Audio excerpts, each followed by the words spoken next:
qu'à partir du moment où on a ce gène, les statistiques de s'en sortir, clairement, c'est 50%. Donc 50%, une chance sur deux d'y survivre, hein, tout simplement.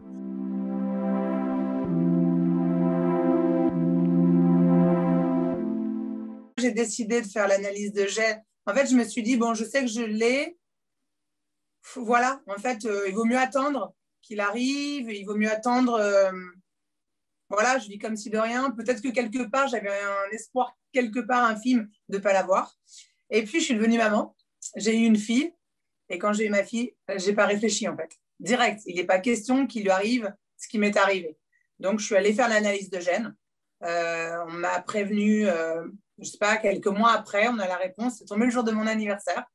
On est arrivé et quand j'ai dit mon nom, on m'a tout de suite dit et vous avez rendez-vous avec la généticienne et après avec la psychologue. Bon, là j'avais la réponse, voilà, c'est tout. Mais je l'ai pas mal vécu en fait. Je le savais.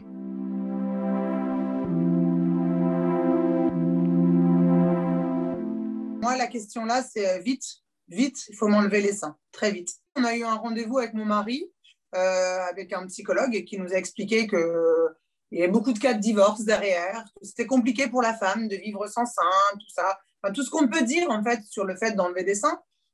C'était pas comme ça, moi, dans ma tête. C'était pas ça. C'était, je sais ce que ma maman a vécu. Je veux pas vivre ça. Je veux pas prendre même le tout petit risque de vivre ça. Pour des seins. Non. J'ai eu beaucoup d'examens hein, avant l'opération. On a un délai de rétractation aussi parce que les médecins enlèvent un organe sain. Donc, il y a un temps, ça c'est compliqué, ça a été très dur à vivre pour moi. Pendant 7 mois de me dire, mais comment ils font?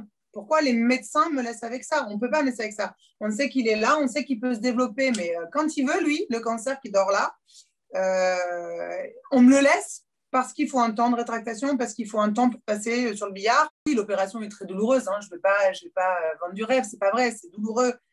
Mais c'est rien par rapport à la vie, quoi. Je me suis réveillée, oui, j'avais mal, mais mon médecin m'a donné la vie. Donc après, oui, il y a toute une reconstruction derrière. On nous propose de refaire le mamelon parce que j'ai pas l'auréole, j'ai pas le mamelon, j'ai rien. J'ai trouvé que c'était encore une opération pour limite de l'esthétique et là pour le coup pas pour avoir la vie, donc je l'ai pas faite. Après, malheureusement derrière c'est plus compliqué parce que quand on a ce gène-là, on doit faire une ovariectomie, retirer les ovaires et les trompes. Si on va si on continue quoi, dans la prévention, le même gène peut donner ce cancer-là. Donc, il faut retirer les ovaires et les trompes, ce qui veut dire ménopausée. Donc, j'ai eu la chance de retirer, entre guillemets, la chance, mais bon, oui, de retirer mes seins à 32 ans, ménopausée précoce à 34 ans, bouffée de chaleur, forcément prise de poids. Les bouffées de chaleur, c'est pas les petites bouffées de chaleur, c'est vraiment on dégouline, les sueurs nocturnes.